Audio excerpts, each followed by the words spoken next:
আলাইকুম রহমতুল্লাহ, কেমন আছেন সবাই? আপনাদের সবাইকে অনেক বেশি স্বাগতম আমার ইউটিউব চ্যানেলে। আপনারা বরাবরই জানেন যে আমি ডিফারেন্ট ভিজিটিং প্লেসগুলোতে নিজে একটু ট্রাভেল করি এবং সেই ভিডিওগুলো আপনাদের সাথে শেয়ার করার চেষ্টা করি। সো আজকের যে ভিডিওটা সেটা কোনো দর্শনীয় জায়গা না, সেটা হচ্ছে আমি নিউজিল্যান্ড থেকে মালয়েশিয়াতে এসেছিলাম। একটু কিছুদিন থাকবো এখানে, ঘুরবো সেজন্য। সো প্রথম দিনটা এখানে, নতুন একটা দেশ, প্রথমবারই মালয়েশিয়াতে আসা। সো কেমন ছিল এবং সেই জিনিসটাই হচ্ছে আপনাদের সাথে একটু শেয়ার করব। সো এই জন্য আমি আপনাদেরকে অনেক বেশি ডিটেল হোম ট্যুর যেটাকে বলে বা রুম ট্যুর যেটাকে বলে সেটা আমি করছি না, কারণ এটা আমার কাজ না আর এটা আমি অনেক ভালো পারিও না। জাস্ট ওভারঅল আপনাদেরকে একটু শেয়ার করছি যে প্রথম দিন আমি যে হোটেলটাতে এসে উঠেছি সেখানের এক্সপিরিয়েন্স বা হচ্ছে কেমন ফ্যাসিলিটি সেখানে ছিল, সেই বিষয়গুলো আপনাদের সাথে একটু শেয়ার করছি। আমি যে হোটেলটাতে ছিলাম সেটা একদম সেন্ট্রালে, অর্থাৎ 4-5 মিনিট যদি আপনি হোটেল থেকে হাঁটেন তাহলে হচ্ছে 4-5 মিনিটের walking distance from twin tower. এতটা বেশি ক্লোজে ছিল এবং সেন্ট্রালে ছিল কোয়ালালামপুর সিটির। আর এই হোটেলটা ভালো লাগার একটা কারণ হচ্ছে আমি ইউটিউবে এটার ভিডিও দেখেছিলাম এবং Booking.com এদের রিভিউটাও অনেক ভালো ছিল।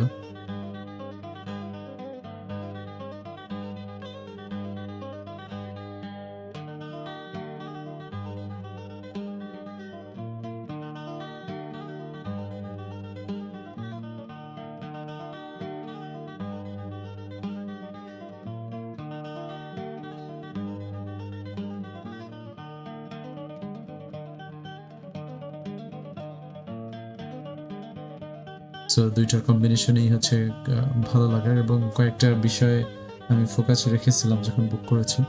যেমন আমার সুইমিং পুলটা দরকার ছিল, তারপরে হচ্ছে বাথটাবটা দরকার ছিল, এবং শহরের একদম প্রাণকেন্দ্রে দরকার ছিল যে যেখান থেকে আমি সব জায়গায় যেতে পারবো। যেমন আমার হোটেল থেকে জাস্ট 1 মিনিটের দূরত্বে, হাঁটার দূরত্বে মেট্রো ছিল। সো সেটা মেট্রো ইউজ করো ইজি।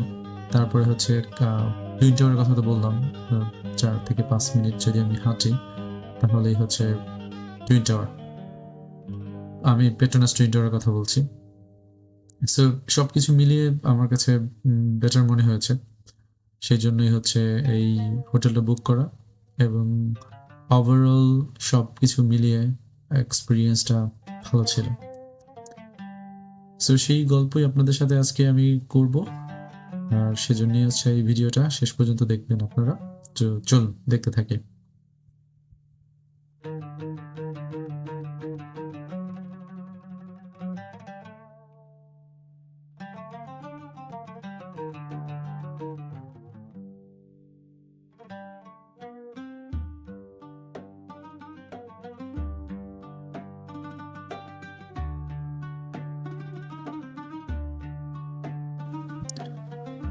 হোটেলের যে কোনো প্রান্তেই আপনি পৌঁছান না কেন, এরকম সুন্দর সুন্দর ফ্লাওয়ার্সগুলো আপনি সব জায়গায় দেখতে পাবেন।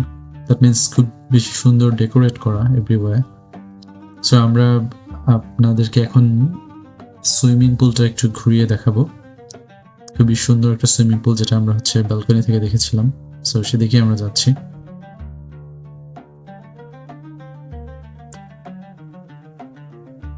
সুইমিং পুলে যাওয়ার আগে হচ্ছে একটা জায়গা চোখে পড়লো, সেটা হচ্ছে কিডস জোন। সো এটা ডেফিনেটলি ফ্যামিলি ফ্রেন্ডলি একটা হোটেল। সো পরিবার নিয়ে যারা মালয়েশিয়াতে আসার চিন্তা করছেন তাদের জন্য এই হোটেলটা একটা ভালো অপশন হতে পারে। এবং আপনি যদি কম্পেয়ার করেন 4 স্টার 5 স্টার হোটেলের সঙ্গে, সো এটাও আপনার 4 to 5 স্টার হোটেলের ভিতরে পড়ে।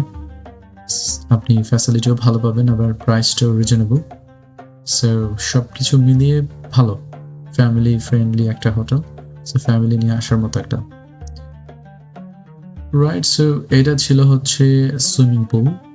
তো সুইমিং পুলটা হচ্ছে আমাদের হোটেলের পিছনে, হয়তো 6th ফ্লোরের উপরে, ছাদের উপরে হচ্ছে হোটেলটা। সো ছাদের উপরেই হচ্ছে এত সুন্দর করে ডেকোরেট করা সুইমিং পুল, সাথে হচ্ছে টেবিল টেনিস এবং হচ্ছে ব্যাডমিন্টন এগুলোর 2টা কোর্টও আছে। সো সুইমিং পুলের বিভিন্ন শট আপনাদের সাথে শেয়ার করছি, আপনারা এনজয় করুন।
সুইমিং পুলের এই বাম পাশে এখানে হচ্ছে আপনার কাউন্টার সেট করা আছে। সো এখান থেকেই হচ্ছে এই কাউন্টারের ভিতরে আপনার এই টাওয়াল এবং হচ্ছে সুইমিং এর জন্য যা যা উপকরণ দরকার এখান থেকে পাওয়া যায়। সো আমি ভিডিও করার সময় এটা ছিল অনেক বেশি আর্লি মর্নিং, সো এই জন্য এখনো কোনো মানুষ আসেনি এখানে। আমি জাস্ট ভিডিও করার জন্য এত আর্লি মর্নিং এখানে এসেছি। এবং আপনি সুইমিং পুলের চারপাশটাতে প্রচুর লম্বা এবং খোলামেলা জায়গা এবং চারপাশে খুব সুন্দর করে সাজানো। আর ডেফিনেটলি যেটা সবসময় বলে আসছে আমি ভিডিওতে, যে যেহেতু এটা সেন্ট্রালে, সেজন্য আপনি বিল্ডিংয়ের যে কোনো প্রান্ত দিয়ে উকি দিবেন, আপনি চারপাশেই অনেক বেশি সুন্দর সুন্দর লম্বা লম্বা বিল্ডিংগুলো দেখতে পাবেন। এবং প্রত্যেকটা বিল্ডিংই একদম দেখলে মনে হয় যে তাকিয়ে থাকে, অনেক বেশি চোখ জোড়ানো এবং হচ্ছে অদ্ভুত রকমের কারুকাজ করা প্রত্যেকটা বিল্ডিংয়ে। মানে আর্কিটেক্টদেরকে নিয়ে যদি আপনি কোনো মহা উৎসব আর্কিটেক্টের দেখতে চান, তাহলে আমার মনে হয় মালয়েশিয়া কুয়ালালামপুর একটা সিটি হতে পারে, যেখানে মনে হয় যে পৃথিবীর সব আর্কিটেক্টরা এখানে এসে একদম সুন্দর সাজিয়ে গুছিয়ে একটার পর একটা বিল্ডিং তৈরি করে রেখেছে।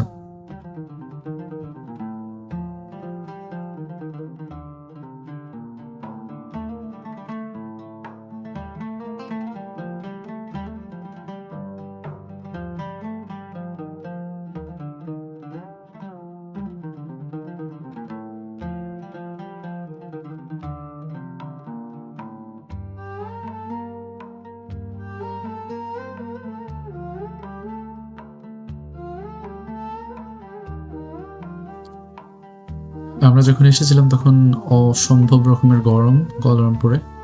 সো এই জন্য সুইমিং পুলের পানি আমাদের কাছে অনেক বেশি ঠান্ডা মনে হয়নি, যদিও ঠান্ডা, বাট অনেক বেশি ঠান্ডা মনে হয়নি। আর যথেষ্ট পরিমাণে পরিষ্কার পরিচ্ছন্ন এবং ক্লিন ছিল। সো এই জন্য সুইম করতে যথেষ্ট পরিমাণ ভালো লেগেছে। সো অবশ্যই রেকমেন্ডেড। সুইমিং শেষ করে দেন আমরা হচ্ছে আমাদের এখানে 6:30 থেকে 10:30 পর্যন্ত বাফে ব্রেকফাস্ট ছিল। সো বাফেটে আমরা চলে আসি।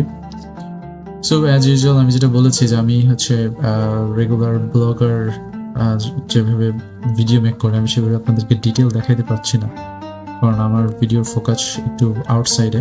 সো জাস্ট ওভারঅল আপনাদেরকে দেখাচ্ছি এখানের খাবারগুলো অসম্ভব রকমের ভালো। এবং আমি মালয়েশিয়াতে ভ্রমণ করার আর একটা রিজন ছিল Malaysian food.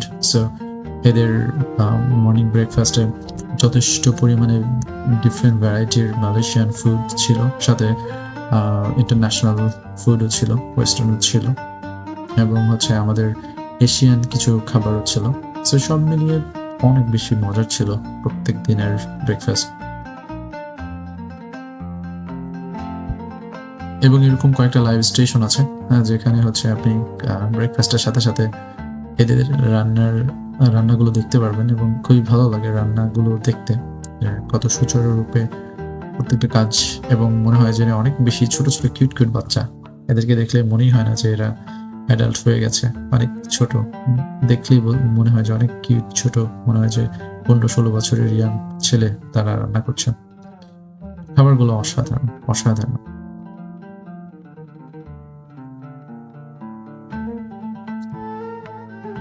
And definitely gym এটা তো থাকবেই, একটা 4 to 5 স্টার মানের হোটেল, সো সেখানে জিম থাকাটা খুবই স্বাভাবিক।